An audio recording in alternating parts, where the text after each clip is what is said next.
tous, je fais ce petit rattrapage parce que j'ai coupé mon compère Ali sans faire exprès au montage.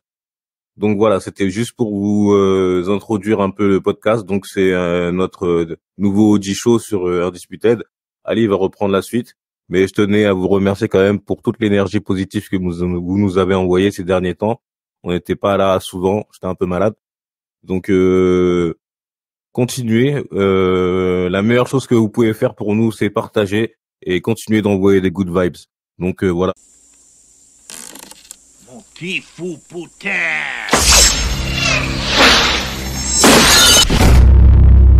Chaud. On va parler d'une saga qui fait parler les poings et les pieds avec des anti-héros. Je veux parler de la saga Un seul deviendra invincible. Jingle. In the heart of the Mojave Desert lies Sweetwater Penitentiary. We house murderers, armed robbers, rapists. A high-security prison with a long-standing tradition. It's time! It's time! For 10 years, Monroe Hutchin has been undefeated. Monroe wins again! This is your house. You own this place. This was my house. I could get up and leave. But Sweet... Your Bible. Well, yes, sir. I take the good book with me everywhere I go. That is not mine. In a foreign land where corrupt men will stop at nothing to get their amusement and money, a former champion must enter a whole new ring. It's incredible that I'm sharing a cell with George Chambers here. In this facility, we think we hide fighters. Great champion, but in here. Et à mes côtés, je vous le présente plus, les gars. C'est ABD Iceman Chambers. L'homme qui est béton pour harcèlement depuis qu'il a une certaine notoriété dans les podcasts. Franchement, moi, tu sais, je voulais que tu me présentes Monroe Hutchins. Non, c'est moi Monroe. Oh là là là, non. Ouais, c'est moi Monroe. Mon pote, je suis en mode frère Muse et tout ça là. C'est moi Monroe. Ah bon, vas-y. Je fais des allumettes, je fais des ponts et tout avec des allumettes. Des châteaux avec des allumettes. Moi je suis Monroe. Toi, t'es Vin Grimes, t'es George Iceman Chambers. Oh là. Bon, écoute, je suis déçu, mais je m'attendais à une crasse de Sinon, tu peux être Peter Falk si tu veux. Putain, c'est un de ses plus mauvais rôles. Tu parles de Ripstein, là, arrête, c'est un mafieux. Ouais. Tu sais, t'as regardé un peu sur... il a eu genre le plus mauvais rôle dans je sais plus quelle académie. Plus mauvais deuxième rôle. Ouais, après, mais lui, ça reste... Ouais, après, ça reste Peter Falk. Voilà, c'est tout. C'est pas... Il a besoin de rien dire. Non, au moins, t'as vu qu'il est joué dans des films, c'est déjà bien, quoi. À la base, tu l'as connu sur Columbo, quoi. Columbo. Bon, ben vas-y, rentrons dans le vif du sujet. Parce que déjà, c'est dense. Il y a 5 films au final. Je crois 4 avec Boyka et 1 avec Monroe. Si je me trompe pas. Boyka, on a 3, je crois. Alors, il y a 4 films en tout, je crois, il me semble. Ouais, 4, je crois. Si, il y en a 4. T'en as 3 de Boyka et un. Bah, en fait, ce qui devait lancer la franchise, bah, finalement, c'est parti en vrille.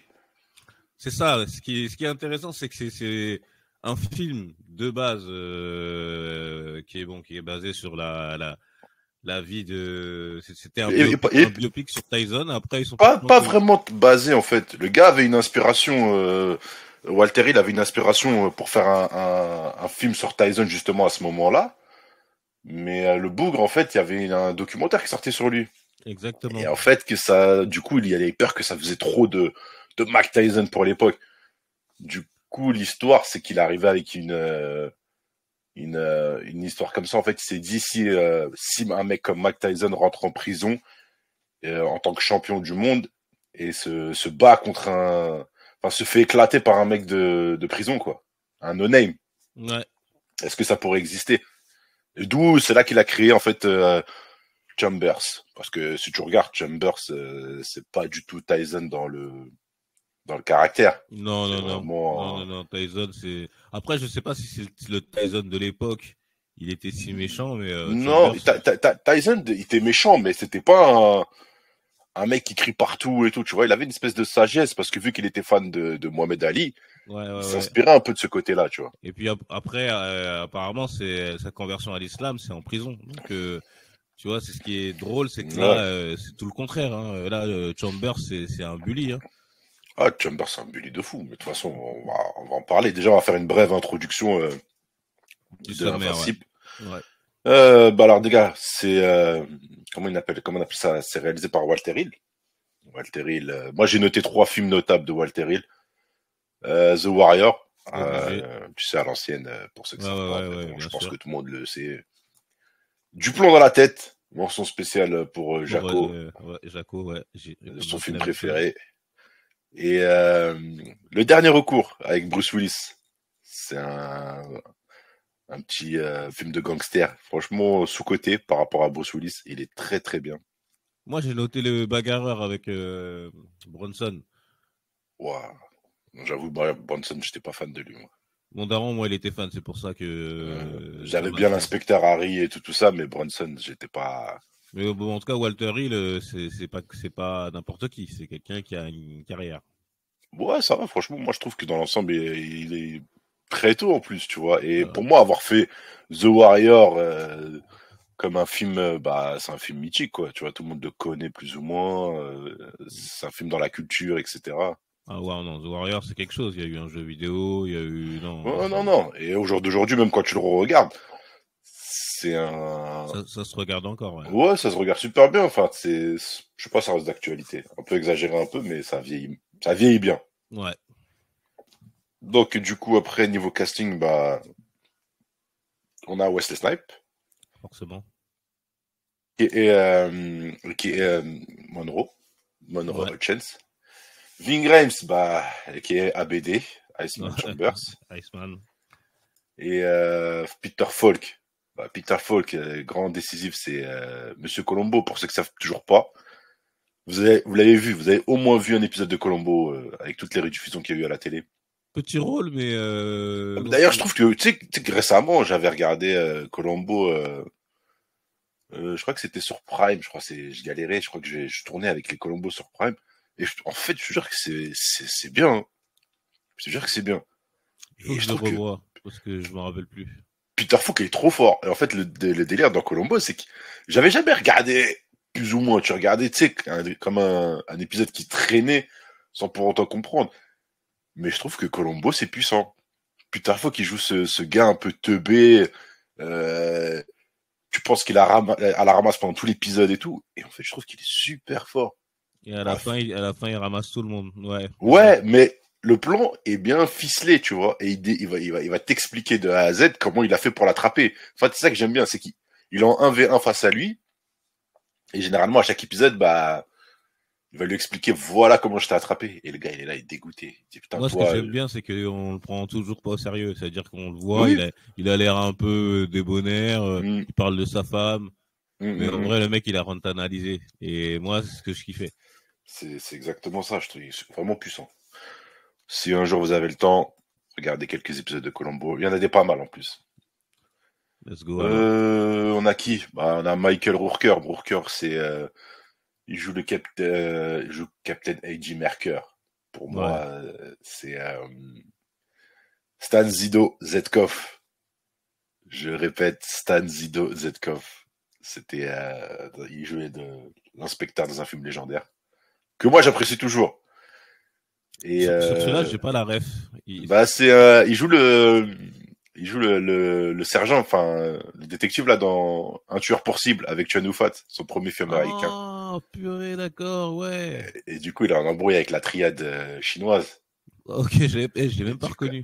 Et du coup, à chaque fois, il appelle Zetkov et il arrive avec son bouc et tout. Bon, pour les autres, Michael Rooker, c'est le mec dans Guardians of the Galaxy.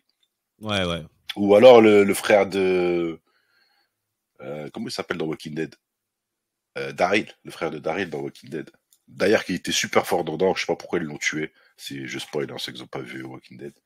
Il jouait le raciste confédéré. Le frère, de toute façon, dès le premier épisode, il lui coupe le bras et... Ouais, moi, j'aime bien. Il a une bonne gueule. Ouais, ils auraient dû le garder, moi, j'aime bien, moi, les mecs comme ça. C'était un bon méchant. Ouais, bah... Méchant, après, vraiment, je sais pas, après, c'est quelqu'un qui comme tout le monde. Si tu sers tes intérêts, bah, est-ce que t'es vraiment méchant pour autant? Peut-être pour les autres, tu seras méchant, mais peut-être pour toi, t'es clean. D'ailleurs, on en reparlera sur ce film-là, de qui est le méchant, qui est le gentil. Ouais, Ensuite, on a John Cena. John Cena, je connais pas plus que ça. Non, on le voit un peu partout, mais. C'est le bras droit de Ripstein, en fait. Si tu veux, c'est lui qui fait son traducteur, parce que lui il traîne avec les Chicanos. Ripstein, c'est la mafia italienne. Et du coup, il y a une espèce de connexion, comme d'hab en prison. C'est ce genre de type qui est troisième rôle dans plein de films. Ouais, c'est vrai. On a West Studi. West Studi, pour ceux qui savent pas, c'est Sagat dans Street Fighter. Légendaire Sagat. Le Sagat. Non, moi j'aime bien ce Sagat. Franchement, c'est un bon Sagat. Intelligent et tout. Et tout maigre. Certes, il est nul en combat, mais ça change du personnage Sagat brut, qui a aucun background. C'est intéressant. C'est une autre version un peu plus... faut être plus réaliste. À l'époque, il n'y avait pas de Sagat chauve avec une grosse balafre au milieu. Non, et puis il n'y en a toujours pas, je crois. Voilà. Donc, voilà. Et on a Fisher Stevens qui joue Ratbag. Fisher Stevens qui est connu pour la série Demain à la Une. Là, c'était l'acolyte de Kyle Chambers. Ouais. Kyle Chambers, c'est ça. Ouais, c'est ça. Où il trouve le journal de demain. Franchement. Lui, il a un rôle émouvant, lui, je trouve. Ratbag, tu trouves? Ouais. Ouais, ça va. Pour moi, c'est un bolos. Mais bon. Ouais, mais il subit, en fait, lui, il est. Ouais, en fait, Monroe, il le respecte pas, en fait, je trouve. Le gars, il se bute pour Monroe, mais Monroe le calcule même pas. Après, on a Wesley Snipes Prime à ce moment-là. Il sort de Blade, c'est une resta. Il crache sur tout le monde. Voilà. Mais voilà, moi, pour rentrer dans le vif du sujet, Wesley Snipes, ce qui m'a un peu étonné dans ce film, pour aller vite, c'est que pendant, 70% du film, tu le vois pas. Et je me dis, quand t'as une resta comme As, c'était quand même osé parce que, tu vois, ils vont le mettre au trou, on le voit pas, on le voit juste faire des châteaux d'allumettes. Mais il est vraiment pas utilisé comme j'aurais pu le penser. Le problème, c'est que Wesley Snipes fait du Wesley Snipes, en fait. Si tu regardes bien dans la plupart de ses films, même quand tu joues le rôle d'affiche, il joue le mec silencieux. Souvent, Wesley Snipes, c'est pas un bavard. Le seul fait, je crois, où il est ultra bavard, et c'est pour ça que tout le monde a retenu sa performance, c'est dans Demolition Man. Mais même dans le temps de caméra, on le voit pas beaucoup. On voit que Iceman. Parce qu'en fait, faut faire monter le truc. Voilà, et Chambers, tu connais son histoire à travers des flashbacks. Donc, il a pas besoin de parler plus. Tu vois, c'est au final, à la fin du film, t'as compris l'histoire de Monroe, pardon. Ouais. Tu la connais, même s'il discute pas, même s'il est pas là en train de rigoler ou quoi que ce soit. C'est vrai. Le truc est bien ficelé pour que tu saches qui est Monroe, qui est Chambers. Voilà, Chambers, c'est la grosse gueule. Monroe, c'est la force tranquille. Donc, on cherche cette dualité chaud-froid, tu vois, qui est par rapport au tempérament. Et ça, c'est intéressant de garder ça en tête parce que ça se répercute aussi sur les autres films, mais des fois à l'inverse. Ouais, ça c'est sûr. De toute façon, regarde, l'histoire là de base, c'est Chambers, il est tout fraîchement champion du monde. Et bizarrement, vous savez ce qui se passe dans la fame avec la boxe et tout ça. Il y a toujours une histoire de viol. Ça s'est passé pour Kobe Bryant, ça s'est passé pour Mike Tyson. Les gens passent. Donc quand il y a un moyen, on sait pas après vraiment si c'est vrai ou pas. La plupart des gens diront que c'est une histoire de pépette. Maintenant, moi je dis aussi que il y a peut-être une part de vérité dans la fame, parce que souvent on se pense au-dessus des lois. C'est ça, ouais. Aujourd'hui, on le voit aussi actuellement, avec les footballeurs et tout, surtout avec les réseaux sociaux. Ça. Surtout, c'était Mike Tyson Prime où il enchaîne les KO, il est invincible, donc voilà. Donc, c'est dur on va pas le défendre, surtout pas. Mais par contre, voilà, on peut comprendre. Après, s'il est jugé innocent, il est jugé innocent. Maintenant, après, on sait pas s'il y a un arrangement à l'amiable ou pas. Bref, après, c'est chacun ses intérêts. Mais quoi qu'il arrive, voilà, quand il y a de la popularité, il y a toujours des soucis qui vont comme ça. Donc, il y en a toujours. Voilà. Sur le coup, le film, voilà, Iceman, il rentre. Je vous ai même pas parlé du box-office en fait. Je viens de capter. Le film, il a coûté entre 15 et 20 millions et il en a rapporté 15 millions. C'est modéré, parce qu'après, il a eu un petit succès en VHS, DVD, etc. Ouais, il a pas coûté cher. Et en plus, il a été tourné dans une vraie prison. Après 15 millions, 20 millions pour l'époque, ça va quoi. Ah, pour c'est plus les salaires, c'est plus les salaires de Snipes qui a coûté dedans, j'en suis sûr. Parce que même, je t'ai dit, Ving Rhames, je pense qu'il prend pas mal. Hein. Ving Rhames, tu trouves? Ving Rhames, il est pas ouf. Hein. C'est rôle notable. Après, moi, Ving Rhames, c'est un sous-côté de Direct to DVD. De Mission Impossible, c'est tout, mais ouais. Bah, dans Mission Impossible, il revient à partir duquel, je crois, à partir du 3, non? Du ou 3 où il a Non, il disparaît, il me semble. Il revient à partir du 5, je crois. Je sais pas, mais en plus, il fait pas grand chose, donc bon. Ouais, son rôle notable, pour moi, ça reste dans l'Armée des Morts. Oui, effectivement. De Snyder. Je de trouve Snyder, que c'est son meilleur rôle. Enfin, moi, il m'a marqué comme ça. Après, et dans Baby Boy aussi, il était marrant. Et quand il disait, le mec de Brison, il victimisait toujours. Même dans ce film-là, moi, je trouve il est bon. C'est vraiment un bully. Il a peur de personne. Il est capable d'affronter. Il fait du 1 vs 5. Il met KO tout le monde. En fait, c'est sa prison. Et moi, j'ai bien aimé. J'ai bien aimé cette approche-là de dire, écoutez, vous êtes enfermé avec moi. Le problème, c'est que ça va lui desservir ce truc-là, parce que lui, en fait, il arrive dans la prison. Tout le monde l'appelle le champion, parce que voilà, le mec est champion en titre. Donc, tout le monde essaie de le coller, mais lui, je sais pas, il se met dans une carapace. Je me ferme. Il le dit à un moment, il dit parce que le champion, au bout d'un moment, tout le monde veut te tester. Donc lui, ce qu'il préfère, c'est être dès le départ dans l'agression, comme ça, laisse-moi tranquille.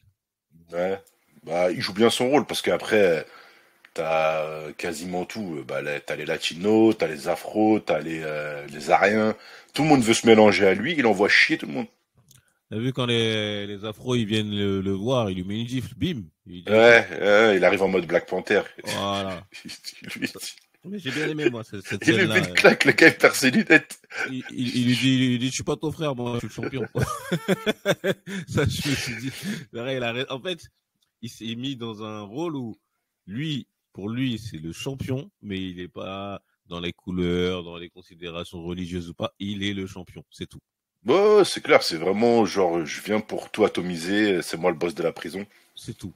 Mais du coup, là, c'est pour ça qu'on a ce côté où Monroe l'observe d'un coin de l'œil, tu vois. Mais son sang il bout, tu vois. Il veut se mesurer à lui, parce que Monroe, faut savoir que Monroe est champion, champion de sa catégorie, dans sa catégorie de, je sais pas. Après, ils expliquent pas s'il est vraiment champion des États-Unis en tant que prisonnier, ou champion du comté, ou champion de la région, tu vois, je sais pas. En tout cas, Monroe est invaincu. Voilà, et on sait qu'il a eu une bonne carrière. Et que... il commençait à avoir sa petite carrière de prometteur en gagnant les titres. Et le gars, il rentre chez lui, il tombe sur sa femme avec un autre homme. Et vu que quand t'es boxeur, tes poings, c'est considéré comme des armes blanches. Comme des armes. Du coup, il casse la gueule du gars, le gars est mort. Et il va en prison comme ça. Et il prend perpète.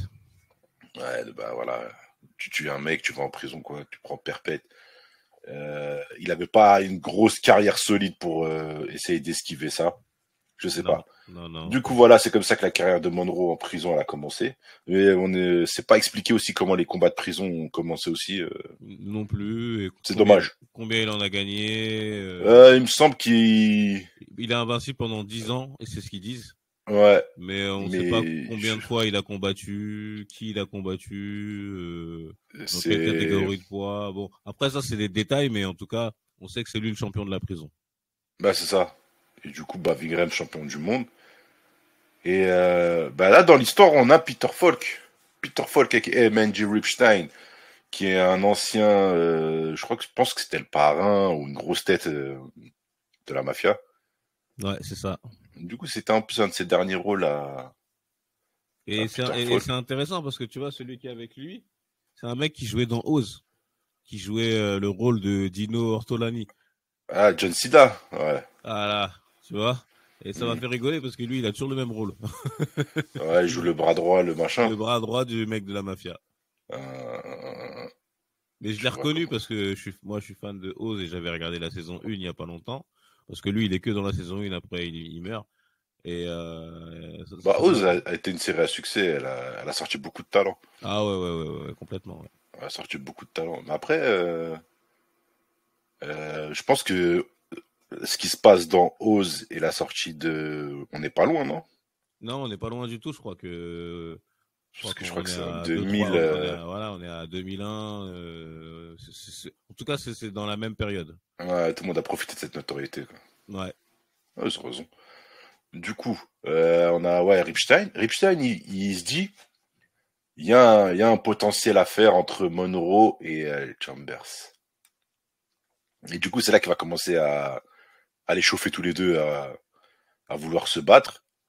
Chambers, il refuse. Iceman, il refuse. Il dit ouais, casse-toi. C'est comme voilà, il commence à se fermer et tout. Maintenant, il y a Mendy Ripstein, il va lui faire une proposition, il va lui dire si tu acceptes le combat, tu sais, limite, tu vas sortir rapidement. Ouais. Et c'est là qu'on note que Peter Falk, dedans, Mendy Ripstein, il a un pouvoir influent de malade. Dans la prison, ouais. Ouais. Il a un pouvoir influent de malade et ça aura toute son importance parce que Iceman, il va accepter. Monroe, lui, il négocie même pas parce qu'il a rien à négocier. En fait, Monroe, il va négocier que son pourcentage sur les recettes. Et il va lui dire, ouais, pourquoi t'as besoin d'oseille vu que t'as pris perpète. Et il va lui dire, j'ai une sœur dehors et elle a besoin d'argent, voilà. Donc, chacun a un leitmotiv pour se battre. Monroe, il a son truc. Et les deux se chauffent. Ils se chauffent. Mais sans pour autant, tu sais, se haïr. Ouais, des fois, quand ils se croisent, c'est un peu électrique. Voilà. Mais en fait, comme Monroe, il est tellement serein, il est tellement calme. C'est ça. Tu peux rien faire contre lui, en vrai. Lui, ok, vas-y, ok, t'inquiète pas. Exactement, parce que quand en face de toi, t'as un mec calme, forcément, tu peux pas t'enflammer plus que ça. Et Vigrems, par rapport à son gabarit, il se dit, je vais le démonter, parce que c'est pas la même poids, c'est pas la même catégorie, rien. L'autre, c'est un poids lourd, l'autre, ça doit être un poids moyen, facile. Ouais, moyen, je dirais. Ouais. Moyen, et encore. Hein. Et du coup, Vigrems, il est serein, il se dit, c'est bon, je vais sortir vite, je vais l'expédier. Au début, ils se disent, ouais, les règles, c'est que vous allez vous battre sans gants, etc., comme à l'ancienne. Puis après, ils changent d'avis. Et là, c'est là qu'on voit les entraînements. Les gars vont se préparer. Je sais pas. Rappelle-moi, c'est combien de temps ils ont pour se préparer? Je sais pas. Ils ont peut-être un mois, non? Un mois. Exactement un mois. Un mois pour se préparer. Donc parce voilà. Que comme Chambers, lui, il veut partir au plus vite. C'est peut-être là son erreur. Hein. Lui, tout ce qu'il voulait, c'était. Chambers veut sortir rapidement. Pourquoi? Parce qu'il se dit, vas-y, je commence à prendre de l'âge. J'ai perdu ma ceinture. Il y a un title shot à récupérer. Ouais, c'est ça. Faut en profiter, tu vois. Il faut 41 et une défaite ou un no contest. Il vieillit. Même il y en a qui lui disent, oh, t'es un vieux champion.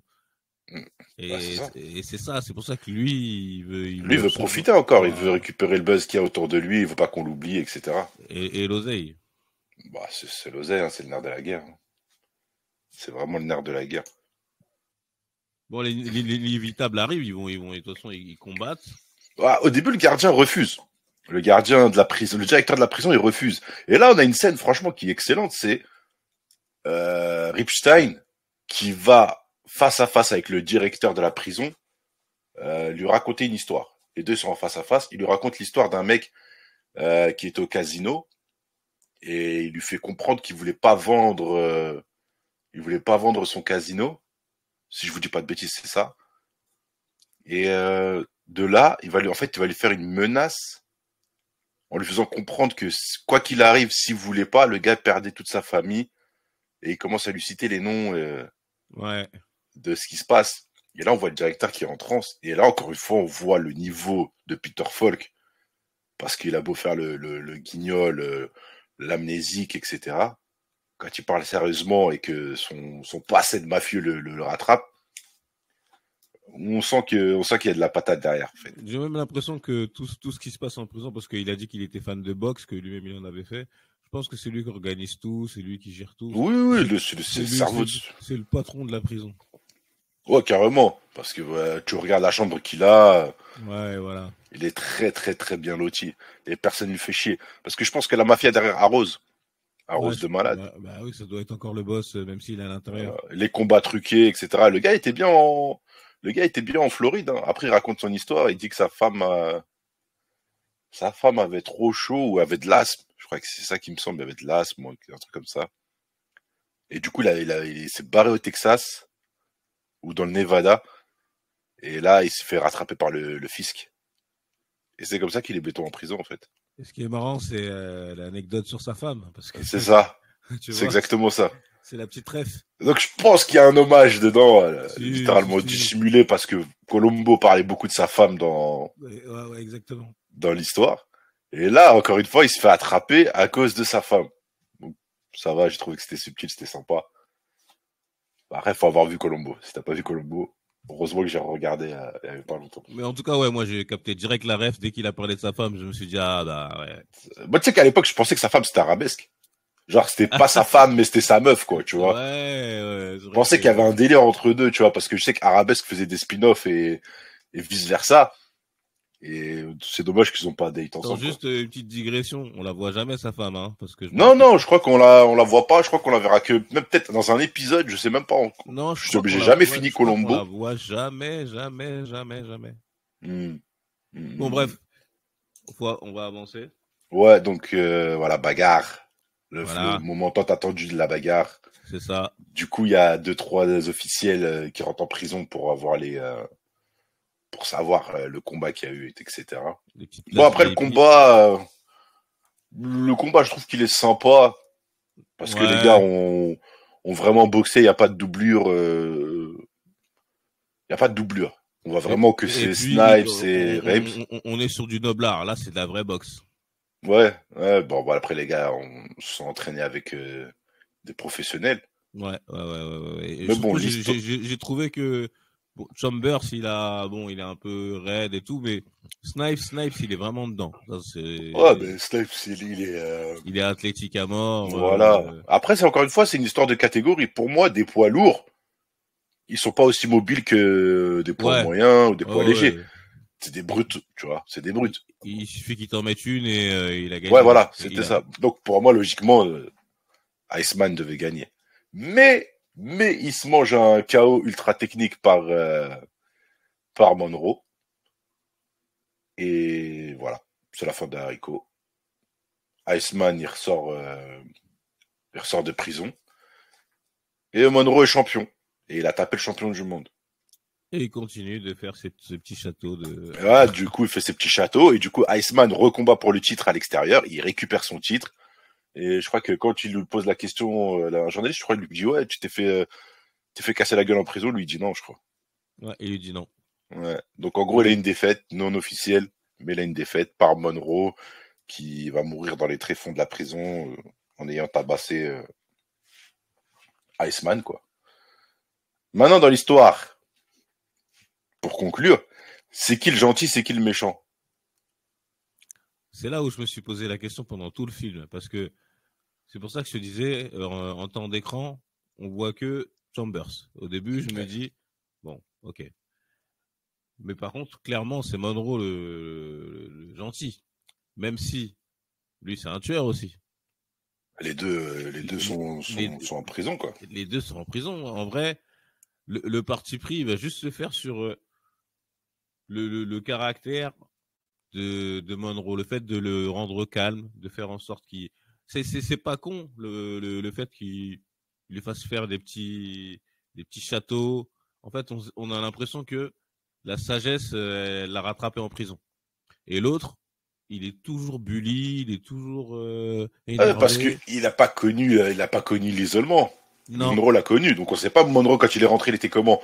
Et quand on regarde un peu son passé à l'extérieur avant qu'il se fasse attraper, on voit que le mec était quand même sanguin, tu vois. Ah non, il était pareil, voilà. il est comme Chambers, parce qu'il rentre, sa femme, il a exactement. Tout, mais il lui laisse même pas le temps de parler, il le défonce. Il lui met un crochet, donc, mais sa sagesse, il l'a gagné en prison. Voilà, c'est ça. La patience et tout ça, il s'est dit c'est bon, j'ai perpète, qu'est-ce que tu veux que je fasse de plus? En fait, c'est deux anti-héros, mais on va en préférer un. Bah après, moi, je le voyais comme... Moi, je pense que Monroe, à la base, il est arrivé comme Ving Rhames en prison dès le début, tu vois. Un peu excité. Moi, je pense aussi. Je pense aussi. Mais à moindre mesuré, tu vois, dans le sens pas à ce niveau-là, parce que Chambers, il arrive, il dégomme tout. Mais je pense que Snipes, c'est... Enfin, Monroe, c'est vu dedans. Après, c'est pour ça que ça... Après, bon, on saura jamais, parce que c'est pas dit, mais c'est encore une fois, on spécule. Moi, pour moi, les deux sont méchants. Voilà, c'est juste deux prisonniers qui se tabassent. Un, il a sa peine en continu, et l'autre, il va purger sa peine rapidement. Bah, juste que, voilà. L'autre, il est en perpète, donc au bout d'un moment, t'es obligé de relativiser. Hein. Parce que si tu remarques, Monroe, personne lui casse la tête. Hein. Non. Donc je pense qu'il a dû faire ses preuves ou un truc comme ça, c'est pas possible. Et Monroe, il a d'interaction avec presque aucun autre prisonnier. Non, c'est pour ça. Donc c'est un peu comme Chambers où lui, il a dû refuser aussi de parler. Voilà, après, l'autre, c'est un champion poids lourd, c'est pas pareil. Hein, c'est champion poids lourd, t'es considéré comme l'homme le plus puissant, le plus fort du monde. Je suis d'accord avec toi, t'es champion du monde, comme ils aiment bien dire les Américains, champion of the world. Bon, de toute façon, après, on arrive à une suite qui est incroyable. Ouais. On a Undisputed 2 qui a annoncé en direct ou DVD. C'est ça. Mais là, cette fois, exit Snipes et Ving Rhames. On fait place à Michael J. White et à Scott Adkins. Michael J. White qui avait joué dans une petite série Mike Tyson. Hein. Ah, tu vois. Bon, plus connu pour le gars d'avoir fait Spawn. Ouais, qui a loupé Spawn. Il a loupé Spawn, mais les gens se rappellent de Michael J. White pour Spawn. C'est vrai. Donc il est un peu aux oubliettes. Là, Michael J. White, c'est limite, c'est une doublure dans certains films. Sa carrière, elle est au point mort. Tu vois, vraiment, elle est au point mort. Et Scott Adkins, pardon, c'est un no-name. Personne ne le connaît. Moi, le premier, je le connaissais pas. Je pense que personne connaissait son nom, son prénom. Non. Tout le monde l'appelait Boyka. Même quand il le voyait à la télé, je pense que tout le monde l'appelait Boyka. Mais il y en a qui l'appellent toujours Boyka. Voilà. Attention, bon. Parce que tu oublies quelque chose. Michael J. White, il sort d'un film dans lequel on a parlé, hein, avec Seagal. Ouais, mais ce que je veux dire, c'est que voilà, il a des vieux rôles. Tu vois, c'est pas parce qu'il a fait beaucoup de doublage et tout des trucs comme ça. Ok, il sort. C'est vrai que dans Hors Limite, il a 20 minutes d'écran. Ouais, bon, oui. Bah, il sort de Hors Limite. Ok, si tu veux, y a pas de problème. Mais même derrière, il fait comment on appelle ça, Universal Soldier. C'est ça, le 2 là, soi-disant 2. Et il sert à rien dans le film. Dans le film, c'est juste un corps, c'est juste le corps que l'intelligence artificielle va prendre dans le film, tu vois. Enfin, ce que je veux dire, c'est qu'il est pas respecté. Et ce qu'on disait dans Hors Limite, c'est qu'il était pas respecté. Le gars, on le voit, il est censé, le peu de fois où on le voit, en fait, on voit qu'il est fort. D'accord? Mais le film lui donne pas l'occasion de briller. Parce qu'il, voilà, il est face à Seagal. C'est ça la différence. Sur ce film-là, je trouve que il a eu l'occasion de briller. Ouais, bah en fait, c'est pas joli. Mais on va revenir à ça. En fait, bon, l'histoire, c'est quoi? C'est maintenant que c'est Michael J. White qui joue George Iceman Chambers, qui était joué par Ving Rhames dans le 1. Et ben, il va en Russie faire des pubs. Parce que ça y est, on sait pas il s'est passé combien de temps entre le 1 et le 2. Mais ça y est, là, il est vraiment fâché. Il est fatigué, plus personne ne le respecte. Et le truc, c'est que c'est quoi? C'est il doit faire des pubs pour briller. Enfin, pour faire des sous, pardon. Ouais, il est en galère de sous. Voilà. Il a trop fait la fête. Maintenant, son argent lui trouve des contrats un peu à droite à gauche dans le monde. Là, il fait une pub pour de la vodka. Il n'arrive pas à prononcer 4 mots en russe. Il se vénère. Il casse la bouteille. Donc, il revient dans ses travers de... Là, on reconnaît le Chambers. Voilà, il revient dans ses travers de Iceman. Ok, vas-y, j'accepte. Pour moi, ça passe. Maintenant, en parallèle, il y a une prison en Russie En Russie ou en Ukraine? Je sais plus. C'est en Russie, mais attends, moi j'ai une question parce qu'il y a un truc que j'avais pas compris et que là j'ai l'impression que tu vas m'expliquer. Moi, pour moi, c'était une réalité parallèle, c'est-à-dire le premier film n'existe pas et là on nous refait, si tu veux, un remake, sauf que là il y avait pas d'histoire de viol ou je sais pas quoi, c'est il se fait piéger en Russie. Mais toi, tu penses que c'est une suite, ça veut dire qu'il a déjà combattu Monroe et là il se refait piéger encore en prison, tu penses? Ouais, parce que c'est vrai ce que tu dis, parce que c'est pas explicitement cité dans le 2 qui s'est fait piéger dans le 1. Je pense qu'après, ils ont gardé la base du 1 et ils ont voulu refaire une suite Ouais, sans moi, pour je l'ai vu comme un remake, mais maintenant que tu dis ça, là, tu me mets le doute. Bah, ils l'ont appelé Invincible 2, donc... Ouais, mais Invincible 2, c'était pour jouer sur le nom du 1. Peut-être ça aurait pu Invincible Comeback, je sais pas. Ouais, c'est vrai. Mais c'est vrai qu'il y a aucun moment c'est cité qu'il est en prison, qu'il est reparti. Tu sais, il aurait pu faire comme comment il s'appelle le gars là de GTA là quand il dit ah shit here we go again, tu vois. Ouais, il aurait pu faire ça, tu vois. Ou dire j'ai déjà connu ça. Je sais pas, mais il en parle jamais. Lui, il vit ça comme si c'était la première fois. Ouais, en fait, il est serein. Il est serein de fou. Ouais. En plus, la prison, faut l'avoir. Hein.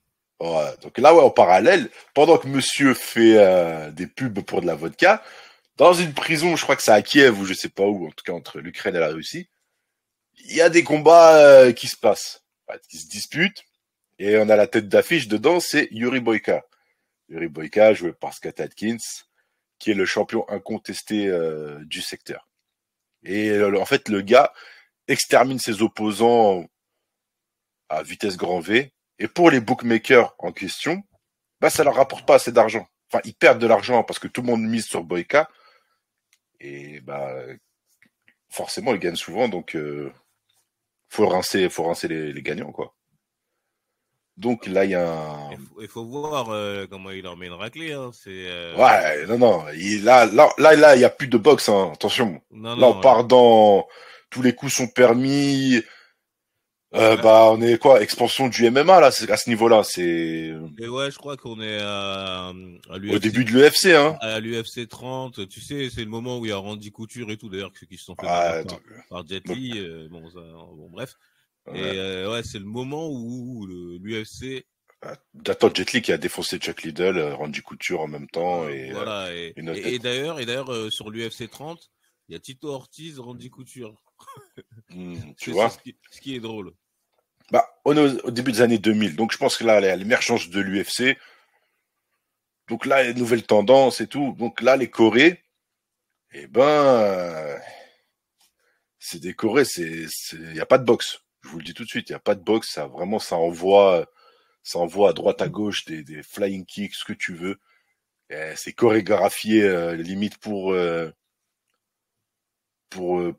spectacle, en fait. Tu vois, avec des pirouettes et tout. Et moi, c'est ce qui m'avait marqué parce que, voilà, quand je vois Yuri Boyka, je sais pas c'est qui le gars, mais je le trouve trop stylé.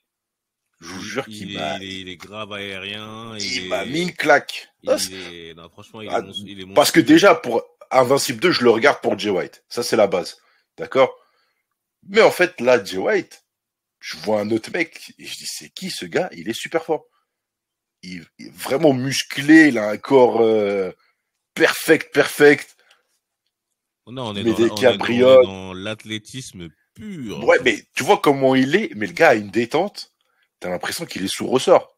C'est ça qui est hallucinant, en fait. Et en plus, moi, ce qui m'avait étonné, c'est que je le voyais pas si grand, Scott. Hein. Quand ils sont en face à face et que... Non, c'est Jay White qui est petit, ouais. Ah, c'est ça, alors. Jay White est petit, Jay White est très petit, je crois. Il fait dans les 1,70, 1,80, pas plus, je crois. Ah, d'accord, parce que il est impressionnant, Scott, hein. Oui, mais Michael Jay White est un bon petit. Parce que moi, dans les autres films où je le vois, j'avais pas l'impression qu'il était si monstrueux. Bah, parce qu'en fait, au fur et à mesure des films, Scott Adkins, il va perdre de la masse musculaire. Il va redevenir... Là, ça se voit, il est piqué, hein. Je te dis la vérité. J'y connais rien en muscu, je te dis la vérité, mais ça se voit, il est piqué. Bah, pour avoir une masse comme ça, enfin, les deux sont piqués. Les deux, parce que Jay White, il a un corps. Jay White dans Spawn, anorexique. Là, on le voit dans Invincible 2. Ok. Je vois que là, Tu vois, dès qu'il rentre dans la prison et qu'ils lui font la douche, là, moi, quand je l'ai vu, je me suis dit, putain, mais comment il est balèze, c'est quoi ce truc de ouf? Et ben voilà, en fait, là on arrive. Le mafieux russe qui perd de l'argent à cause de Boyka doit trouver un combattant. Il entend que Chambers, il est là-bas. Et là, il a une idée. Tiens. Mafieux, Mendy Ripstein, Peter Falk, là c'est un russe. On fait du recyclage. Il trouve une vieille technique pour le piéger par rapport à pour le piéger. Il cache de la coke dans la Bible. D'ailleurs, ce côté de blasphématoire là, c'est incroyable dans les films. Ah, c'est incroyable. Surtout au niveau du christianisme, c'est énervé. Hein. Ils ont trouvé la Bible pour mettre de la drogue dedans. J'ai dit ok, j'avais oublié ça. J'ai dit ok. Donc Monsieur Chambers se fait péter, va en prison. Son agent ne peut rien faire parce que voilà, t'es en Russie et la Russie c'est comme dans Alien, tu vois, dans l'espace personne ne vous entendra crier, tu vois, c'est pareil. T'es dans une prison russe. Bloqué, ouais. Ah mec, personne sait que t'es. Après il a un peu de chance parce que ça reste Chambers, donc on sait qui s'est fait péter, donc les États-Unis sont au courant. Un peu ce qui s'était passé avec, tu sais, la basketteuse qui s'est fait attraper en Russie là. Britney. Ouais, si Britney, je sais pas quoi. Ouais. Elle s'est fait péter avec une vapote de weed. Bon, ils l'ont gardée en prison quoi. Mais comme elle était américaine, ils l'ont gardée longtemps. Oh, ils l'ont gardée longtemps parce qu'après il fallait la libérer. Et ils l'ont libérée contre un marchand d'armes. Exactement. Allez comprendre pourquoi elle valait tant de valeur. Ça, c'est un des mystères de l'Ouest, on saura pas. Mais ils l'ont libérée contre le gars sur qui sa vie a été inspirée dans Lord of War de Nicolas Cage. Ouais, exactement. Ouais. C'est ce même gars qui a été libéré contre elle. Et voilà, donc on sait ce qui s'est passé. Tu libères un mec tu libères un des plus grands marchands d'armes. Derrière, qu'est-ce qui se passe? Voilà. Ouais, il va redevenir le plus grand marchand d'armes. Voilà, nos comments, on va se faire censurer. Ouais, voilà. Bon, ça... Et bon, bref, on continue. Et qu'est-ce qui se passe ensuite? Bah, du coup, on a Chambers. Chambers, il est en prison. Voilà. Boyka, du coup, bizarrement, Chambers arrive calme. Il crie pas, il fait pas le Chambers du 1, t'as vu comme il avait fait là une première fois en criant, en cassant des gueules à tout le monde. Il est dans son coin, tranquille. Et c'est en fait Yuri Boyka qui arrive et qui fait le fanfaron, qui menace tout le monde, etc., etc. Donc voilà, là déjà, là la dualité, c'est que voilà. Chambers, il est clairement le gentil du film. Ouais, c'est ce qu'il nous expliquait, c'est que Chambers est le gentil du film. Et encore, attends, gentil. Pour l'instant, il l'est pas. Tu vois, il est dans son coin. Il le deviendra, oui, effectivement. Je pense qu'il se dit, vas-y, je suis en Russie, j'ai encore pris de la prison, c'est bon, viens, on sort. Je veux raser les murs, tu vois. La prison, c'est naze. C'est vrai. Mais là, t'as Boyka qui le chauffe. Il lui dit direct, viens, on se bat. Il veut pas. Il veut vraiment pas. Et on a l'accent de Atkins. Je sais pas, t'en as pensé quoi, mais il m'a tué. J'ai regardé en VO, moi. Oui, justement, son accent russe. Oh là là. Il est excellent. Et tu sens que parfois, il veut parler en ricain. Mais du coup, il s'en met la rip avec son accent russe. Il y a des moments du film où, vers la fin, où il oublie qu'il est russe. Ouais. Au début, il me fait penser à Khabib Nurmagomedov quand tu parles, tu vois. Au début, il parle vraiment comme ça, tu vois. Wow. I will smash your guy. C'est ça. Il veut parler comme ça. I want to fight you et tout, tu vois, tout ça. Bon. Par X ou Y raison, Chambers accepte. Il dit, vas-y, viens, on se tape, etc. Parce que son agent l'a trahi. En fait, son agent l'a trahi et on lui dit, écoute, ton agent, il lui fait comprendre, il est mort. Le seul moyen que tu auras pour sortir plus vite, c'est de gagner contre notre champion. Donc, il faut un premier combat. Non, il dit juste, il faut un combat. Il dit pas, il faut que tu te battes contre Boyka. Non, ouais, il lui dit juste, il faut un combat, c'est vrai. Il lui dit pas ça. C'est après qu'il lui dira, effectivement. Il lui dit, ouais, tu te bats contre Boyka. Bon, il voit que son agent l'a trahi pour de l'oseille. Puis après, son agent se fait fumer plus tard. Ouais, c'est vrai que c'est plus tard. Au début, l'agent, pour l'instant, il est encore dans le coup. Le mafieux russe, lui dit, bon, si tu acceptes ce combat, Tu pourras peut-être sortir Il s'appelle rapidement. comment déjà lui, Gaga ou Babar? Gaga. Gaga, parce que lui, Gaga. il apparaît dans plein de films après. Gaga, je sais pas, j'aime bien, mais en tout cas que tu l'appelles Gaga. Ouais, moi j'aime bien Gaga. Il se dit c'est marrant, Gaga. En fait, il a, tu vois, il est tout maigre, tout queuse, mais il représente vraiment une menace, tu vois. Bah, il me fait penser à un personnage de Tekken, là, le Barry, ou je sais plus comment il s'appelle, là. Tu sais, le militaire. Ouais. Le cyber. Dragunov. Je sais pas, il me fait penser à un mec de Tekken. Dans une adaptation Tekken, il aurait eu sa place à l'époque. Non, c'est vrai. Le fameux mec torse nu qui démonte des tanks, là. Ouais, c'est Brian. Brian, je crois que c'est ça. C'est Brian. Ils ont la même gueule. Je te jure, vraiment pareil. Bon, donc là, le combat arrive. Le premier combat. On a Boyka qui se sent chaud, qui veut se péta, ok, tac. Chambers le met à l'amende. En termes de boxe, Chambers le met à l'amende. Parce que Boyka, qu'est-ce qu'il lui dit au début? Il lui dit... Je vais te battre dans ta discipline. Que à la main. Il dit, je vais te battre dans ta discipline. Il prend une branlée. On va pas se mentir, il se fait défoncer fort. Mais attends, moi, j'ai une question pour toi, parce qu'il y a un truc que moi, pendant que je regardais, je me suis dit, il faut que j'en parle à Ali. Wesh, les mecs, ils ont une résistance incroyable. Est-ce que l'enchaînement qu'il lui met, mais il y a aucun être humain qui se relève après ça? Oui, bah ça, il y a pas de logique dans tout ça, hein, parce que même les combats de Boyka, on en voit 2. Ouais, au début. On en voit 2 de Boyka. Il démonte les gars d'une force, mais t'as l'impression que les gars sont sous stéroïdes, sous drogue, et se relèvent à chaque fois, et ils veulent en découdre. Et en fait, c'est fait exprès pour que Monsieur Boyka puisse faire des cabrioles encore plus énervées. Pour ceux qui ont la ref, c'est le KSW. Voilà. Vous irez chercher sur Google, là où il y a Saladin Parnasse qui combat. Ah, ouais, ok, d'accord. Où il y a que des mecs dopés. Moi, je l'ai vu comme ça, parce qu'à un moment, il en met des coups de pied, mais je me dis, mais jamais tu te relèves de ça. C'est sûr. Et là, sur ce combat-là contre Chambers, à un moment, à la fin, il lui met un hypercut. Oui, il est éteint. Il est clairement éteint. Pour moi, je relève pas. Mais bon, par X raison. Jamais de la vie, surtout si c'est un champion du monde poids lourd qui te le met, tu te relèves jamais. J'ai une question. La référence à Boyka quand il crie son blaze, c'est une référence à kickboxing ou pas? Pour moi, oui.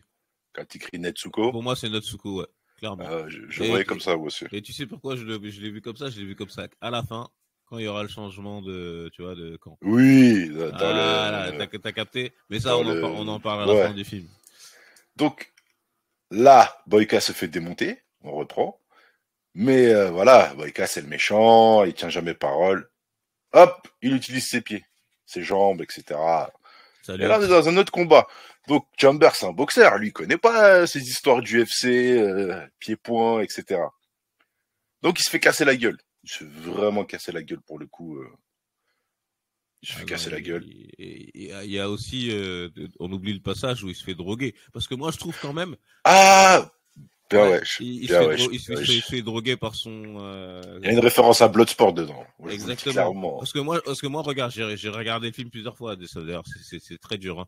Mais sur le début du deuxième round, avant qu'il commence à pas avoir clair, mais il se débrouille encore. Hein.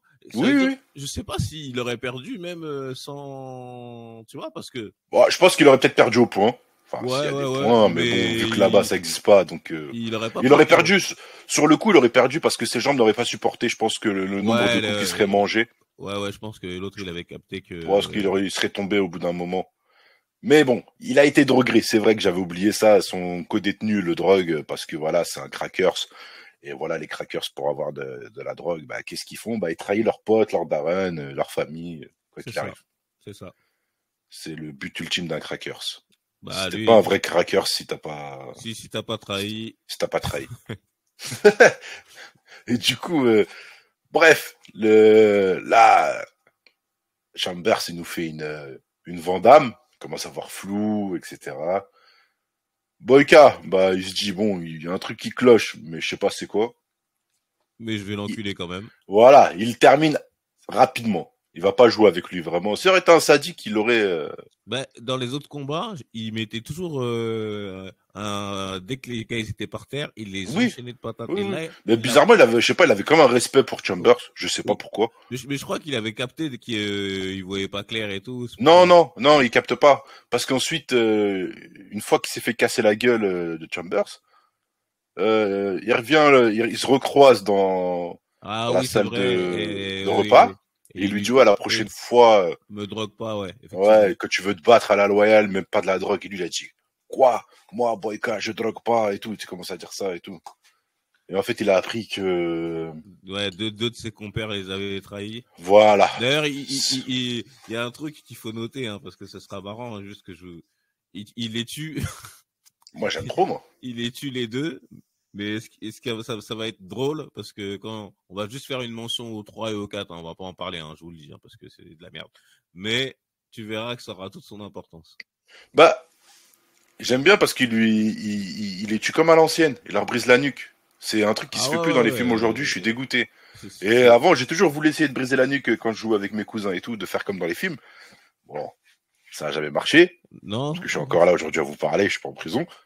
Mais je crois que c'est même pas possible ça en fait de briser. Je sais pas, c'était un mystère parce que par les films de Van Damme et tout ça, il y avait ce truc là, je brise la nuque, tu vois. D'un coup, tu vois, sec. Et là, c'est ce qu'il fait, Boyka, il tue son gars. Le deuxième, il lui brise même pas la nuque, il lui met une patate.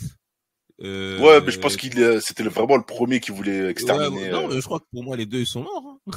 Peut-être que le deuxième parce qu'après il disparaît. On le revoit plus dans le film. Ouais, et il dit ramassez-moi ces deux tas de merde. C'est exactement ça. Donc, là, il y a Jay White qui se fait casser la gueule, il dit, vas-y, ok, je vais refaire mon combat et tout, etc. Et il y a un handicapé, un unijambiste. On sait pas ce qu'il vaut. On le voit depuis le départ, mais. Voilà, on le voit, il fait que des va-et-vient. Ouais, voilà, c'est comme un fantôme. On le voit, ok, bizarre et tout. Il commence à dire Michael J. White lui dit je vais t'entraîner, enfin je vais te montrer 2-3 tips. En gros, ça devient son sensei, d'accord? Ouais.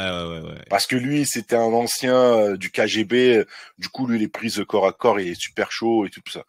Donc il devient son sensei et là on a Chambers qui passe de la boxe à fait quoi dans la BD dedans? Jiu-jitsu, c'est quoi? C'est alors il a un style qui va rester dans la boxe, mais par contre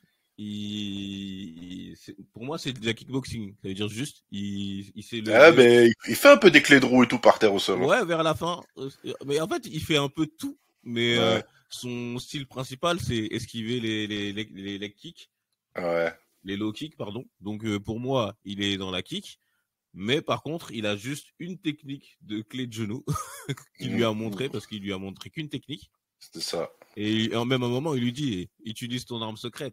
Il lui en a montré qu'une, mais elle a été efficace, quoi. Elle a été vraiment efficace. Bon, mais donc, ce perso de vieux, moi, je trouve que c'est le mieux écrit du film. Ouais, mais après, j'ai pas compris, en fait. En fait, la finalité, c'est que là, Chambers commence à être humain. Il commence à avoir des sentiments. Parce qu'au bout d'un moment, il se fait mettre au placard. Enfin, pas au placard. Il se fait séquestrer dehors. Ouais, il le met au pilori dehors. Dans le froid, voilà, on est en Russie, il fait moins 15 degrés tous les jours. Pourquoi les gens, ils sont venus l'aider? Alors que il les a pas calculés du film. Il s'est fait niquer par leur champion.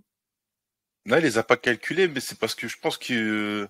Je pense qu'ils en ont marre de Boyka, moi. Ouais, voilà. Il y avait ce côté-là. Donc là, on est dans un reverse Uno. Parce que Boyka, c'est quand même, c'est le Chambers du 1. C'est un bully à chaque fois qu'il vient. C'est exactement ça, ouais. C'est clairement là, le retournement de personnage, parce que l'autre commence à avoir des sentiments, à être gentil.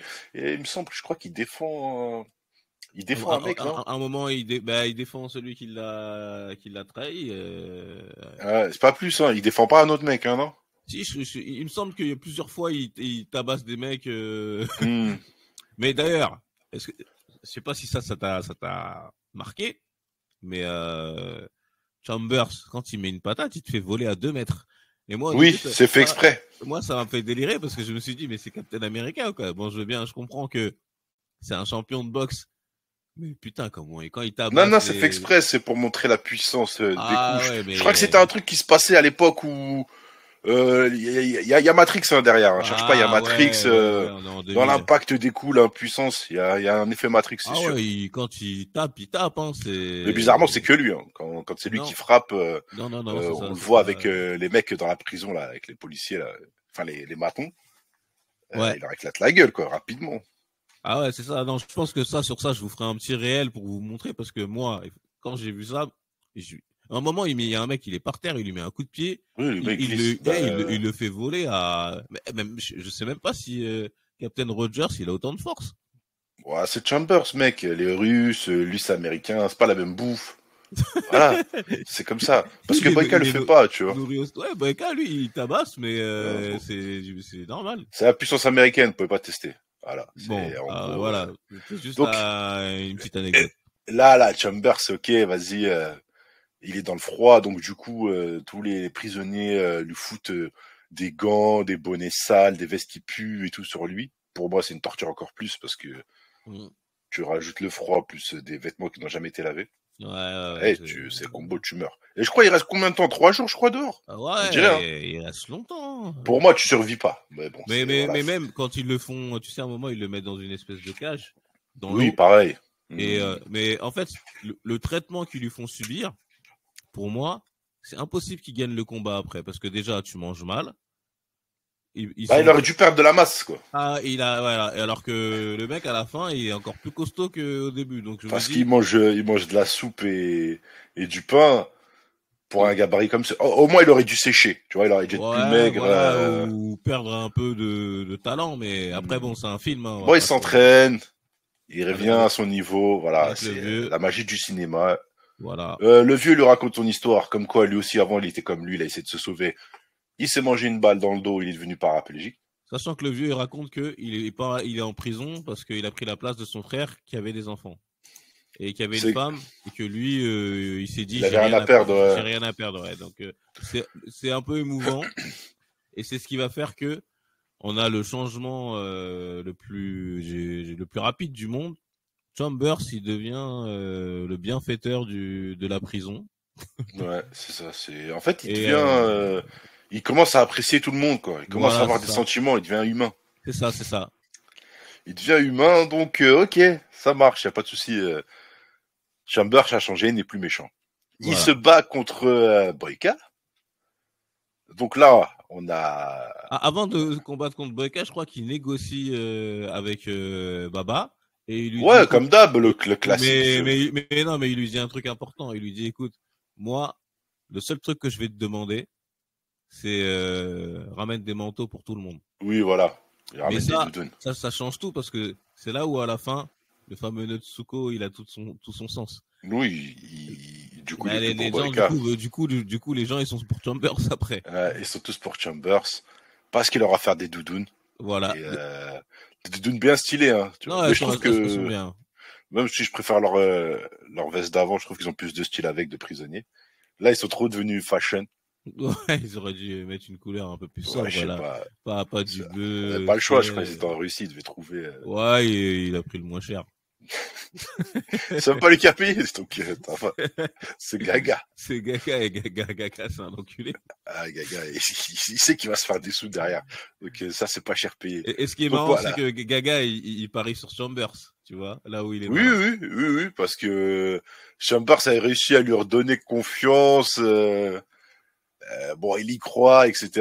Le gars est motivé. Donc pour lui, vas-y, c'est bon. Donc combat numéro 2, celui-là, il est très intéressant. Bah, là, c'est le retour de comment on appelle ça? Bon, match revanche et tout. Ok, on a une Tyson Fury contre comment il s'appelle, Bomberman, là? Wilder, pardon. Voilà, c'est match 2. Bon, les gars s'allument. Là, le combat est plus équilibré parce que voilà, Jay White essaie de faire des coups de pied, coups de poing, il essaie d'appliquer, mais il se fait quand même casser la gueule. Ouais. Et là, comme dans tous les films qu'il y a, il y a le fameux flashback où il a appris la fameuse technique ancestrale du sensei qui revient dans sa tête. Mais juste avant, le vieux, il lui dit, est-ce que tu veux sortir? Qu'est-ce que tu veux vraiment? Ouais, c'est ça. Et là, il sort, tous les coups que Boyka lui met, il met des coups de tête sur les coups de poing. Il est invincible. Mais depuis le départ, fallait combattre comme ça, mon gars.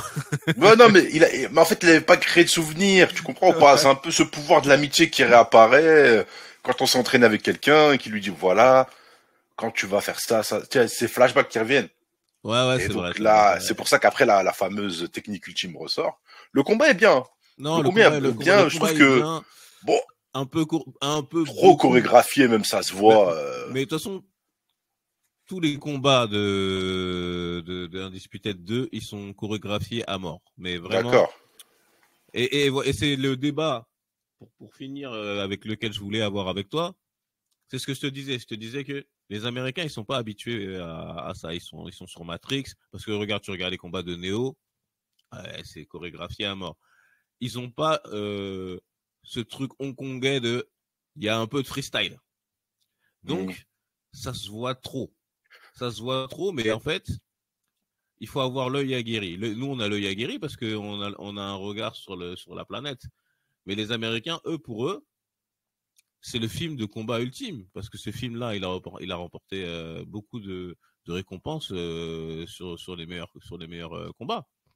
Mais, on va pas se mentir, j'étais critique au début, la première fois qu'on en a parlé, là, il y a quelques jours. Mais là, en re-regardant, faut arrêter aussi d'être relou. C'est du bon spectacle. Tu regardes, ça se bagarre, même si c'est chorégraphié. Franchement, ça passe, hein, c'est bon. Faut remettre le contexte. Moi, de la première fois quand je l'ai vu en DVX, j'ai kiffé ce film.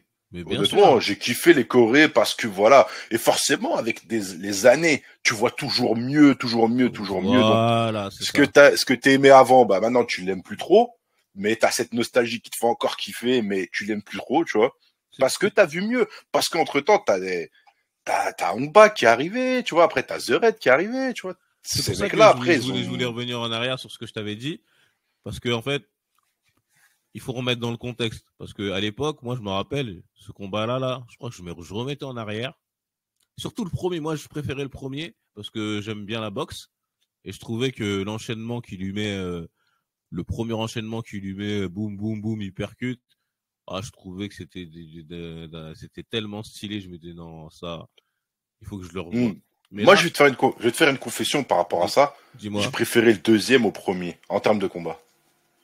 Parce qu'il y en a plus. D'accord? C'est pour ça que quand je l'ai vu, il m'a fait oublier le premier. Le premier, je reste nostalgique parce que voilà, c'est la prison, c'est Wesley Snipes, c'est Vingrem, tu vois. Ah non, quand je dis premier, c'est les premiers combats entre les deux.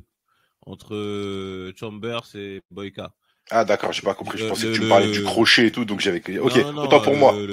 En fait, le fait que au début, l'autre utilise la boxe. Il utilise que la boxe. J'avais kiffé. Parce que franchement, les combos qu'il lui met, on va pas se cacher. Oui, c'est sûr. On sent qu'il y a du niveau. Parce que après, voilà, Michael J. White, c'est quelqu'un qui a plusieurs ceintures noires à son actif. Je crois qu'en karaté et je sais plus quoi d'autre. Et je sais que Scott Adkins, c'est ceinture noire. Non, c'est les deux gars, c'est des gars de kickboxing, un truc comme ça. Ouais, non, c'est des gars sérieux. On va pas cracher dessus. Donc les gars, ils ont pris ils sont vraiment bons. Et même, t'as les petites anecdotes dans le sens où, comment ça s'appelle, Boyka, dans son combat contre le premier gars, là, qui nous montre. Ouais. Il vient, il arrive arrogant, il met des kicks de fou, tu vois, il montre qu'il est explosif. Il est virevoltant. Pour un Golgoth, il est explosif, quoi. Il peut te mettre un double coup de pied sauté, mais d'une facilité. C'est ça, c'est qu'en fait, dans le deuxième combat de Boyka, il arrive à s'appuyer sur le visage de l'arbitre, tu vois. Ouais. L'arbitre vient pour séparer, il s'en sert comme appui, il s'appuie sur son visage et il démonte l'autre gars, tu vois. Ça m'a fait délirer, je me suis dit. Et c'est là que tu vois que le gars, c'est un acrobate de ouf parce qu'il fait des backflips, il fait des coups de pied retournés. C'est pour ça que moi, j'ai kiffé personnellement le 2 en termes de combat. Bon, après, quand tu le revois, tu sais que, voilà, ça se voit que la chorégraphie, elle est flagrante parce qu'ils ont pas un bon chorégraphe, mais tu leur mets comment s'appelle Yuan Biao ou un truc comme ça là. Ouais, ou un Tsuyark Tu vois, un mec qui... Non, tu leur mets un bon chorégraphe. J'en suis sûr qu'ils peuvent faire mieux, tu vois, carrément. Mais même pour du 2002, c'est très très lourd en fait ce qu'ils ont fait. Oui. Après, il a pas le charme du 1. Si on compare les films, hein, il a pas le charme du 1 parce que voilà, les acteurs ils sont éclatés. Le manchot là, le manchot dans le 2 qui entraîne Chambers, bah, c'est un espèce de Jeffrey Dean Morgan de Kiev. Ouais. En vrai. Et puis c'est pas crédible. Voilà. Mais bon, bref. Et les gars, je sais pas, il y a pas de charisme. Les gars, ils ont pas de charisme. Boyka, bon, il est pas charismatique, hein, je vais pas vous mentir, parce que à ce moment-là, Scott Adkins, le gars, c'est un cascadeur. Je crois que c'est son premier film où il a le second rôle. Et Jay White, il fait du Jay White, quoi. Il fait ses mimiques. Je trouve pas ouf. Franchement, je trouve pas ouf. Je trouve trop américain. Je sais pas. Il n'arrive pas à ressortir ce que Reims a fait dans le 1. Et je kiffe pas plus que ça. Après, d'ailleurs, par contre, Scott, lui, ça lui ouvre plus de portes que Jay White, hein, parce que après. On va y venir parce que la fin du 2, la fameuse technique, il lui pète le genou. Boyka et HS. Et Chambers est libre avec l'argent qu'il a gagné des paris. Il a gagné un gros sac, vraiment un gros sac de fou. Ouais. Et qu'est-ce qu'il va faire? Il va voir le directeur de prison pour qu'il libère l'unijambiste. Sachant qu'il était venu avec un manque de sous pour faire des pubs. Voilà. Et il est arrivé en Russie pauvre. Il repart de Russie pauvre. Ouais. Mais il repart avec des copains, avec des bons souvenirs, voilà. Une humanité. Donc ça a pas de prix, on va dire. Et donc après on pense que le film c'est fini, et là il nous rajoute une scène what the fuck dans la gare, où du jour au lendemain il arrive avec une chaise roulante WW qui sort du concessionnaire. Le gars sort avec une coupe, je parle de unijambiste, hein, il sort avec une coupe tout frais et tout ça. Donc tout beau gosse. Ah il est bien, il est très très bien. Et on a derrière Chambers qui le pousse, et en fait il y a sa nièce qui arrive de je sais pas quel bled pour voir son oncle. Et genre, il stresse, il n'arrive pas à la revoir et tout. Ouais, parce que en amont, il avait montré la photo de sa nièce. Voilà, la photo de sa nièce. Mais moi, je te dis la vérité. Hein. À partir de ce moment-là du film, j'étais déjà fatigué parce que c'est dur de regarder ces films-là. J'ai coupé. Ah non, j'ai pas compris pourquoi ils ont fait cette scène en fait. Parce qu'elle sert à rien. Non, mais ce qui est marrant, c'est pour montrer que voilà, Chambers il a changé. Bon, ça j'accepte. Mais on avait compris qu'il avait changé. Il a acheté des c'est ça en fait. Et tout. Mais il faut pas abuser. Et c'est surtout, en vrai, ceux qui ont vu le film, qui s'est vraiment intéressé à l'origin story du gars en fait. On s'en tapait quoi qu'il arrive à la fin. Complet que voilà. Bon, ça m'a fait plaisir, il a vu sa nièce. Allez. Mais attends, il voit sa nièce, qu'est-ce qu'il fait l'autre? Il le pousse comme ça. Et il se barre. il pousse le. Il lui dit vas-y. Ouais, il lui dit vas-y va. Et du coup il le pousse et lui il y va. Et il se barre. Et après du coup lui part comme un beau gosse et tout. Il tape sa petite démarche d'américain avec sa longue veste 3/4 et il marche comme ça. Et là le film est fini. Donc ouais, ok, j'en mets. Y a pas de souci. Là, la particularité où je veux revenir sur ce film, c'est que ce film-là, les gens ont connu Invincible 2 avant de connaître le premier. Ouais. Et tout le monde a connu Yuri Boyka. Quand tu parles du film, en tout cas dans mon entourage, hein, c'est ce qui se passait. Ouais, pareil. Dans mon entourage, c'est que tout le monde parlait de Invincible 2 et je dis mais t'as vu le 1? Il me dit non, c'est quoi le 1 et tout. Non, moi je connais que Boyka.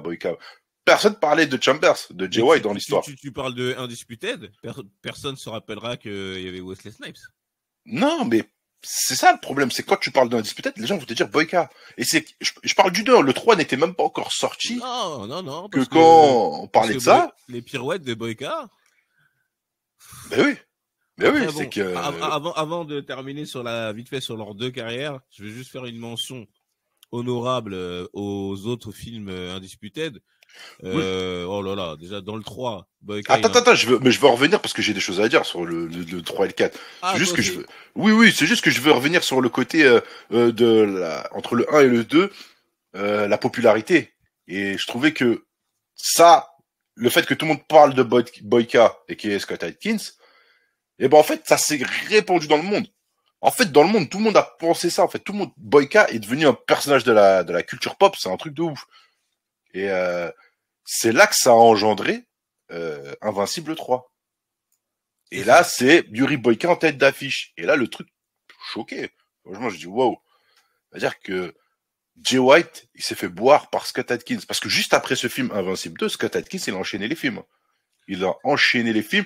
Et Michael Jay White aussi, on a enchaîné. Donc, ils ont eu un petit boost.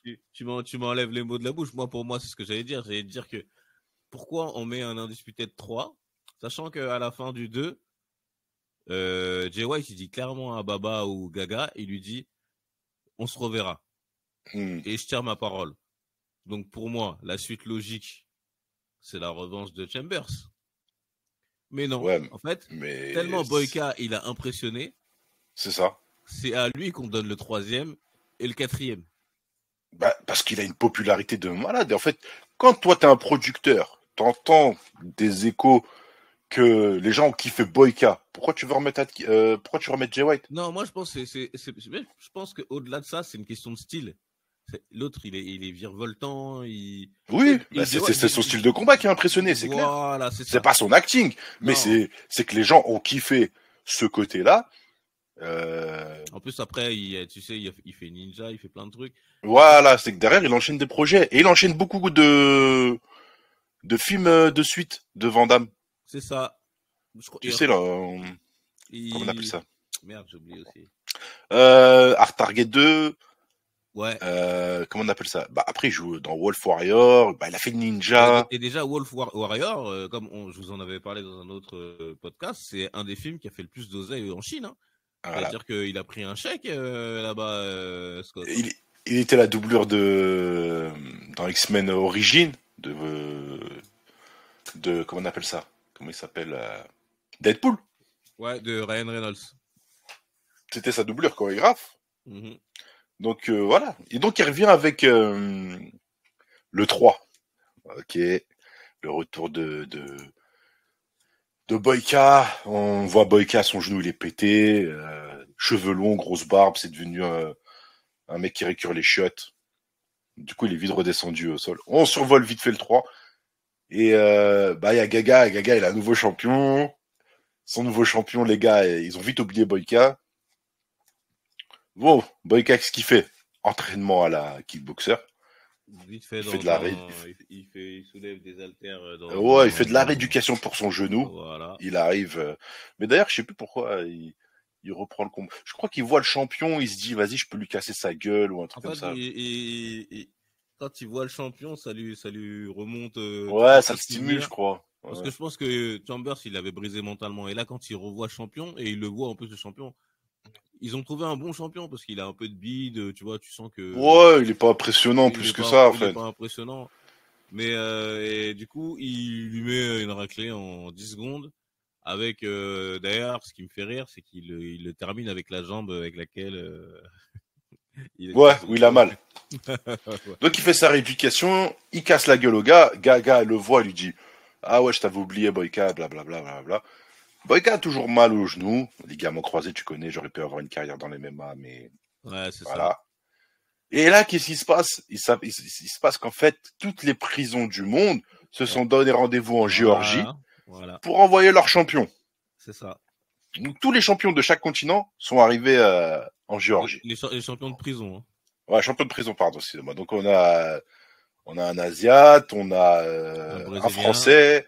On a un Brésilien, on a l'Américain. Tu l'as reconnu quand même, c'est notre gars Latif Crowder. J'avais un doute en fait. J'ai pas creusé plus que ça. Je suis parti vérifier parce que je me suis dit non, le gars il est trop fort. Ouais. Putain, tu vois, j'avais pas.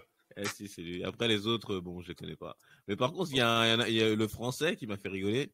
Ouais, quand tu vois celui qui vient des Baumettes, il ressemble au champion français aujourd'hui là, BSD.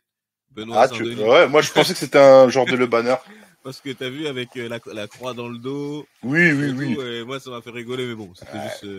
From Marseille. moi sur le 3, j'avais pas grand chose à dire, juste franchement le méchant. Il est bien, ouais. Franchement j'ai kiffé, je te jure que j'ai kiffé. Son style de combat, il est incroyable. Tu sais c'est qui lui? D'ailleurs, je l'ai connu, je me suis rappelé comme ça. C'est le mec dans John Wick. Le latino qui course John Wick dans le 4. Waouh, à Paname et tout, là. C'est lui. C'est lui. Il était super casse-cou. Il était trop stylé, wesh. Sauf qu'il a les cheveux courts. Et c'est lui qui revient tout le temps. À chaque fois, on a l'impression t'as capté. Ah, t'es bon. Et c'est lui qui casse la gueule au mec au Japon et tout ça, tu vois. Ouais, non, il se battait super bien. D'ailleurs, je comprenais pas pourquoi il perdait contre John Wick dans l'histoire, alors que le gars était super bon. Mais en plus, son arrivée au Continental, elle est magnifique. C'est exactement ça, avec son petit accent et tout. Ouais, c'est lui. Ouais, son style de combat, franchement, j'avais jamais vu ça. Un mec qui tourne, et vraiment, ça m'a fait rigoler, mais j'ai kiffé. Là, on est dans un gros plagiat Bloodsport, hein, vraiment. Ah ouais, clairement. Mais bon, les prisonniers doivent s'affronter entre eux, et celui qui gagne, il est libéré. D'accord, il est libéré de prison, il y a pas de souci. Là, on a des combats qui se passent, ils sont pas ouf. Non, ils sont pas ouf, à part le dernier. Non, ils sont pas ouf plus que ça, parce que voilà. Qu'est-ce que t'as pensé juste du faux Iceman qui s'appelle Turbo? Ouais, il est arrivé en mode arrogant, vas-y, je suis un Américain, blablabla, blablabla.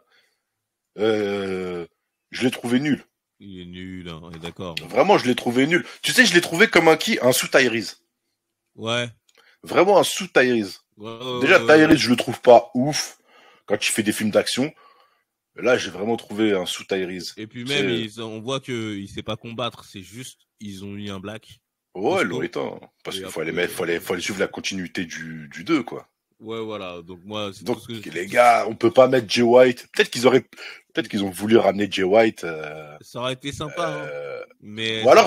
Ou alors, pour moi, ils auraient ramené Monroe. Ça aurait été plus cohérent, tu vois. Ça aurait fait un background un peu, tu vois. Snipe, il était en prison pour le. Non, pas Snipe, tu ramènes pas Snipe, mais tu ramènes Turbo qui joue le rôle de Monroe. Je peux dire, je dis vas-y, ok, là il y a une cohérence avec le 1, donc après ils vont parler de Chambers. Bref, ça aurait pu faire un lien. Bon, ils ramènent un mec lambda. Je pense que pour le 3, il n'y a pas grand chose à dire. Après, c'est pour moi, là où on peut terminer, pas durer des heures et des heures. C'est sûr, moi j'aimerais ton avis sur savoir pourquoi Jay White il a pas réussi à rebondir alors que Scott, regarde, au final il est dans le dernier John Wick, tu vois, sa carrière elle suit son cours, même si c'est pas une tête d'affiche.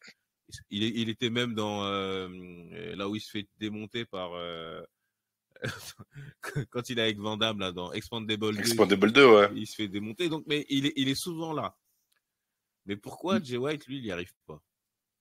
Je pense que c'est une histoire d'ego.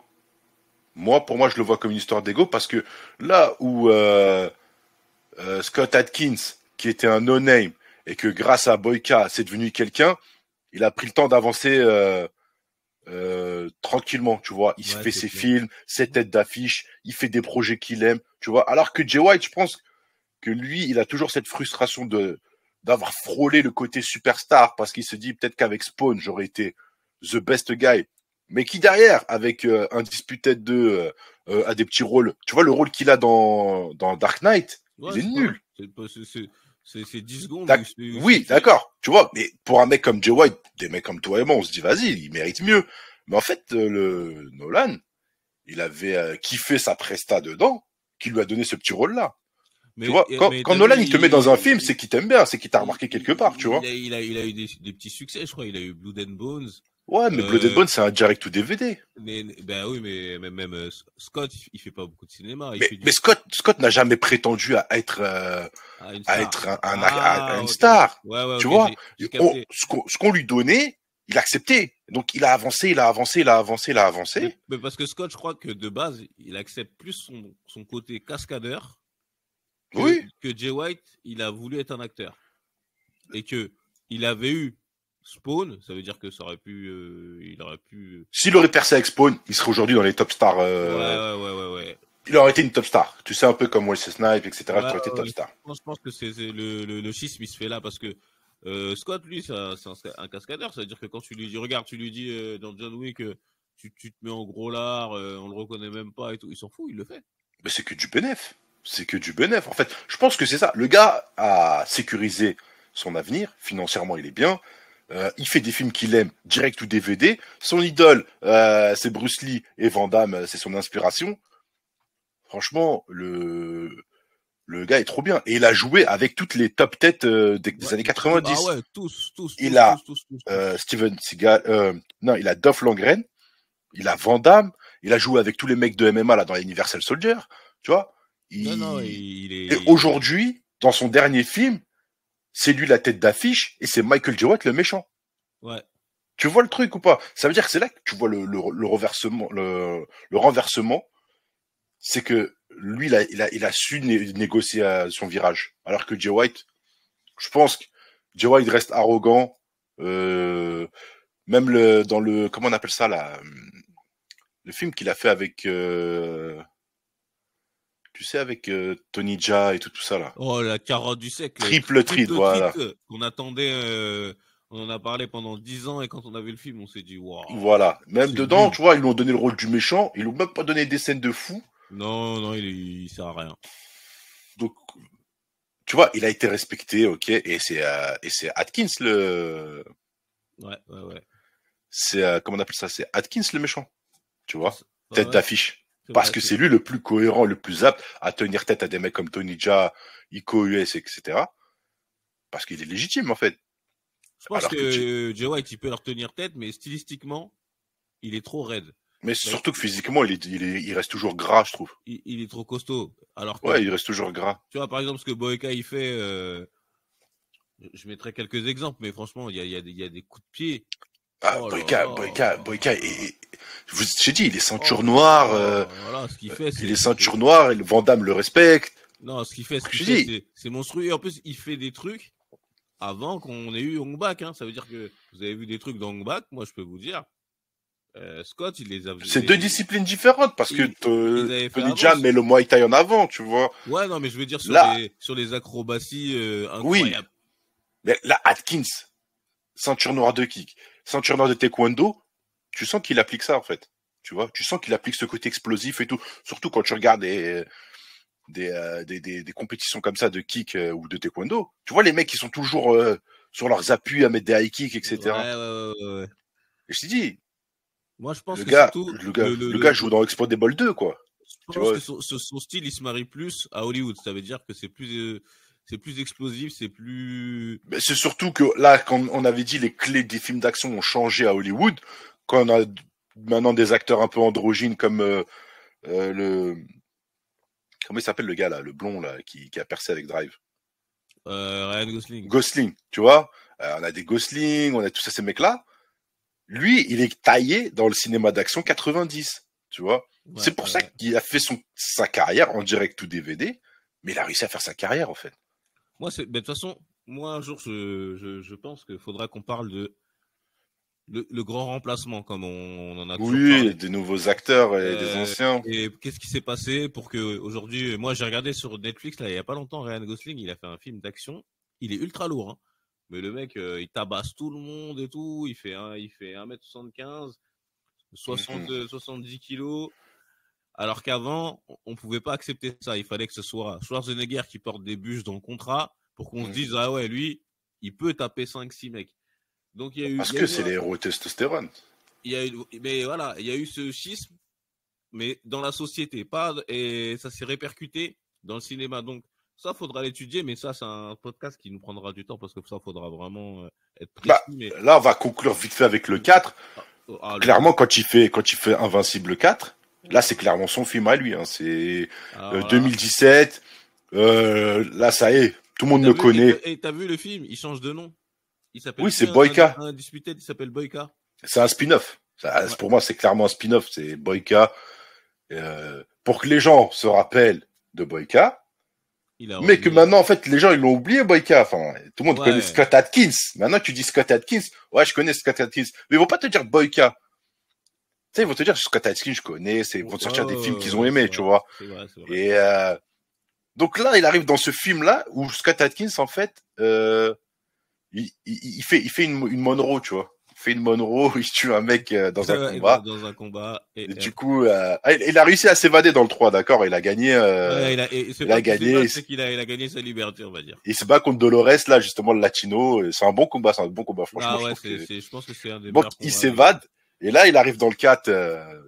Il fait ses combats et tout ça. Et là, il est à 2 doigts de rentrer dans le circuit MMA russe ou ukrainien, je sais plus, il a 2 doigts. Et le gars, comme par hasard, le gars qui tue, il lui met 2-3 coups, le gars, il fait un arrêt cardiaque. Donc, lui, qu'est-ce qu'il fait? Il culpabilise parce qu'il est devenu croyant. Il va beaucoup à l'église. Il donne de l'argent à gogo au prêtre. Le prêtre, je pense qu'il a une Rolls-Royce ou une Ferrari de luxe bénite par le pape. Ouais, il a tellement d'argent. Il apprend que la femme la veuve, elle doit travailler pour la mafia russe pour rembourser les dettes de son mari. Voilà, en fait, il veut présenter ses condoléances parce que, en fait, il a récupéré le sac du gars. Et dans le gars, dans le sac du gars, il y a une lettre de lui et sa femme. Je sais pas ce qu'elle lui a écrit. Bref, il y a une photo d'eux. Il culpabilise. Il dit, vas-y, je vais aller la voir. Je vais lui présenter mes condoléances. Voilà. Alors que c'est Yuri Boyka, hein. J'insulte tout le monde, etc. Mais depuis le 3, tu vois, comme il est devenu ami avec l'américain, lui aussi, il a des sentiments. Donc maintenant, on rechange. Regarde quand tu penses au Yuri Boyka du 1, qui marchait tout le temps avec un bon burst. Et celui-là, c'est la particularité des Undisputed, c'est que le méchant dans le suivant devient gentil. Chambers devient gentil, Boyka devient gentil, tu vois, et c'est Boyka qui va conclure son truc dans le sens où c'est 2017, je fais plaisir à mes fans, les gars ils voulaient que je revienne en Boyka, je reviens en Boyka, y a pas de problème.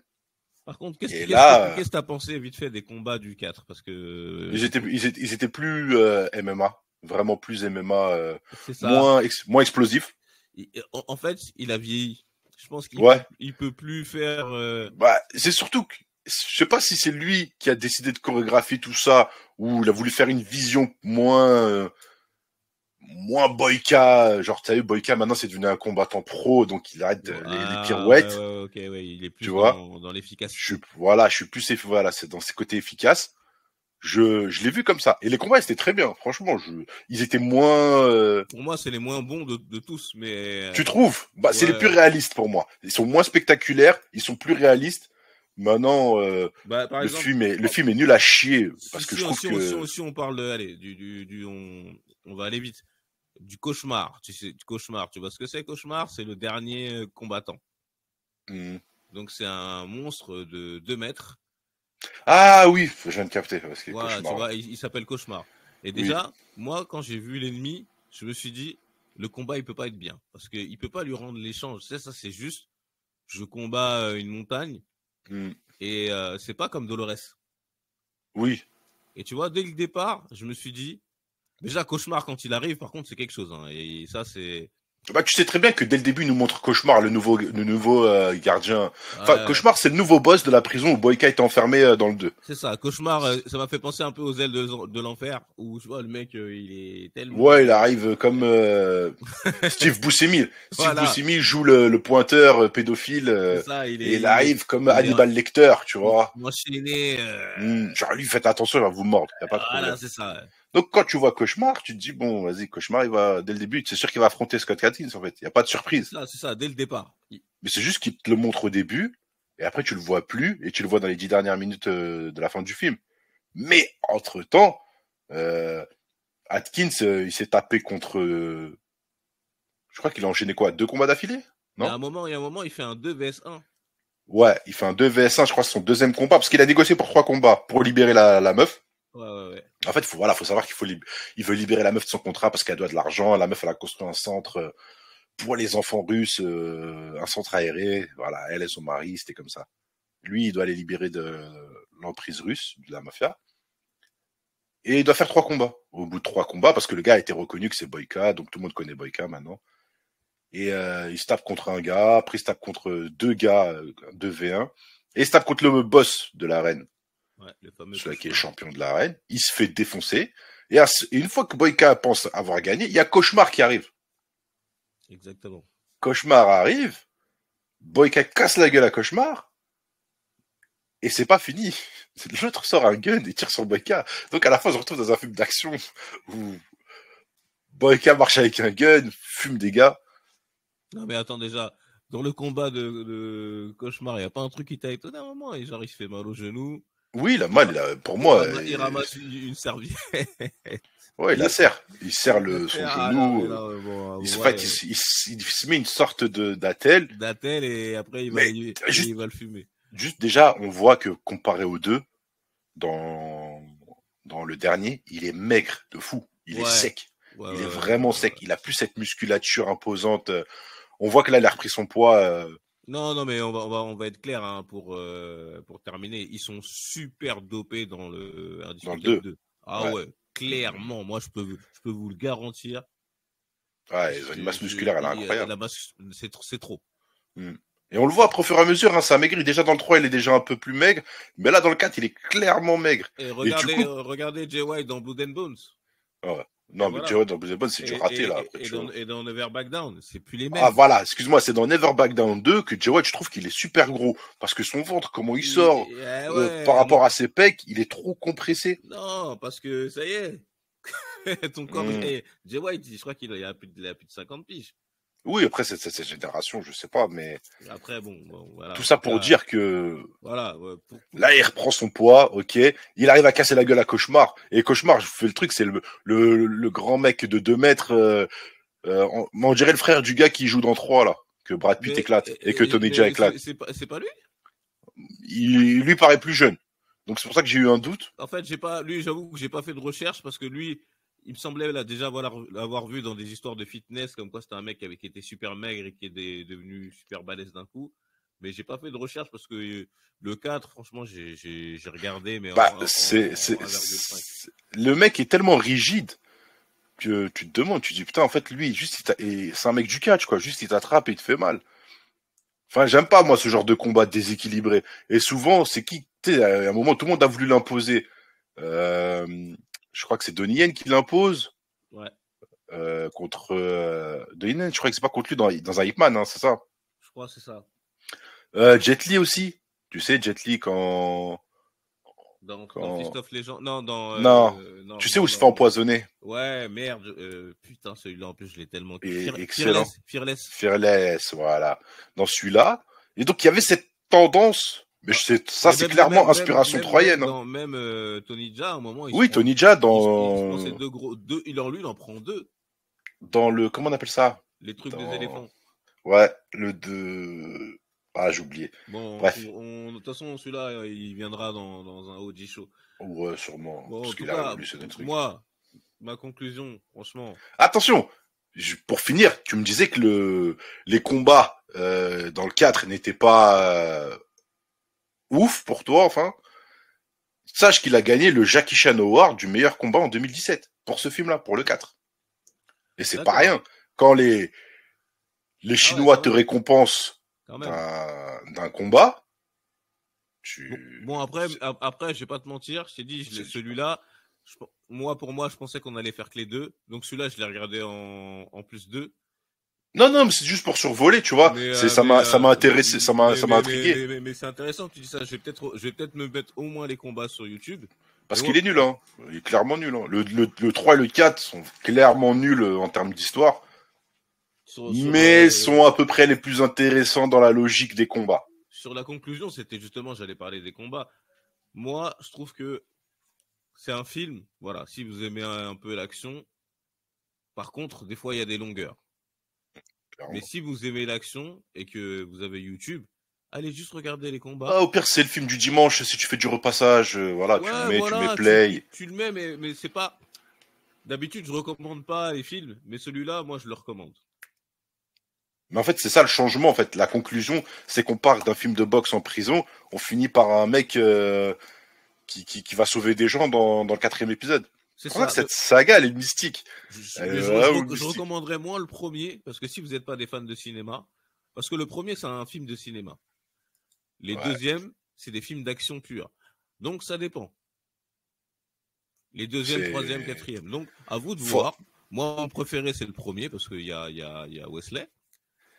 Mais le deuxième... À l'occasion, faut voir. C'est une saga à regarder si on est fan un peu Et franchement, honnêtement, les films sont pas longs, donc ça peut se voir en une après-midi, quoi. Et puis on essaiera de vous donner envie, on essaiera de mettre au moins 1 ou 2 réels où vous allez voir ce que Boyka il peut faire, parce que franchement, c'est tellement impressionnant que voilà, j'ai envie de vous montrer. Donc j'ai sélectionné 2-3 trucs. C'est surtout que ces films-là, c'est ça qui ont donné l'émergence de Scott Adkins. C'est vraiment Invincible 2 qui a donné une carrière à Scott Adkins. Là, si aujourd'hui vous connaissez Scott Adkins et vous connaissez pas Invincible 2, ben regarde toi et moi, Scott, on va pas se mentir, on l'aime bien. Quand il s'est fait tuer par Statham, on était tous déçus parce qu'on attendait, on attendait un gros combat. Bien sûr. Merci Van Damme qui l'a ramené avec lui. Ouais, il l'a ramené. Van Damme l'apprécie beaucoup. En plus, je crois que c'est lui qui lui donne un rôle dans Universal Soldier. Mais c'est le dernier, je pense. C'est son digne héritier, sauf qu'aujourd'hui. Pour moi, ouais, clairement. Sauf qu'aujourd'hui, les gens ils vont préférer voir Ryan Reynolds découper des gens. Après, chaque chose en son temps. Peut-être que c'est peut-être pour ça. Maintenant, le direct ou DVD aussi. On n'est pas forcément plus connecté qu'à l'époque, parce qu'avant, quand on avait une VHS ou un DVD, on pouvait se les prêter. Oui, en plus avant. Mais là, avec les délires streaming et tout ça, c'est pas tout le monde qui achète, quoi. Il y avait les vidéos futures, il y avait. Ouais, non, mais même le côté streaming aujourd'hui, ils ont pas forcément envie de mettre tous ces films-là, justement, de Scott Adkins et tout. Moi, par exemple, si tu me mets Undisputed 2, tu me le mets à 3,99€ à louer, jamais je paye. Voilà. Peut-être tu es un crevard. Mais je me dis. Ouais, c'est une question de goût et de couleur. Je me dis, je m'en fous parce que il est sur YouTube. Et le problème des directs DVD, c'est qu'il y a toujours un mec qui va leak.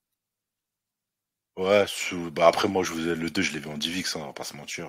Moi, j'ai regardé, j'ai regardé sur YouTube, en anglais. Bon, pas de bonne qualité. Mais par contre, tous les combats sont disponibles en bonne qualité sur YouTube. Donc voilà, je vous invite à regarder. Vous mettez Boyka. Et de toute façon, nous, on essaiera de vous montrer ce qu'on peut. Donc, ta conclusion, Ali ? Ouais, écoutez, c'était sympa. C'était sympa de revoir. J'ai rigolé, il y a quelques nanas. Maintenant, libre à vous de vouloir regarder ou pas. Moi, je vous le conseillerais dans une après-midi si vous avez rien à faire. Et puis voilà, on est clairement, du premier au dernier, on est clairement à l'opposé. Et c'est ça qui est marrant. Même si ma préférence reste le premier, comme l'a dit ABD, pour l'acting, pour les acteurs qu'il y a dedans, pour ce petit côté qu'il y a qu'on trouve pas dans les autres, hein, parce que dans le 2, 3 et 4, c'est souvent que 2 acteurs. Là, dans le 1, il y en a plusieurs. Et on sent le niveau de puissance, totalement. Donc, regardez au moins le 1 et le 2. Et faites-vous votre avis sur ça. Ouais, moi je suis assez d'accord. Ma conclusion, elle va pas être différente de celle d'Ali. Regardez au moins le 1 et le 2, mais c'est quand même la saga qui prend le virage le plus à 380 degrés que j'ai pu voir, 360 degrés, pardon. Mais c'est drôle. C'est drôle. Il y a des trucs marrants, franchement.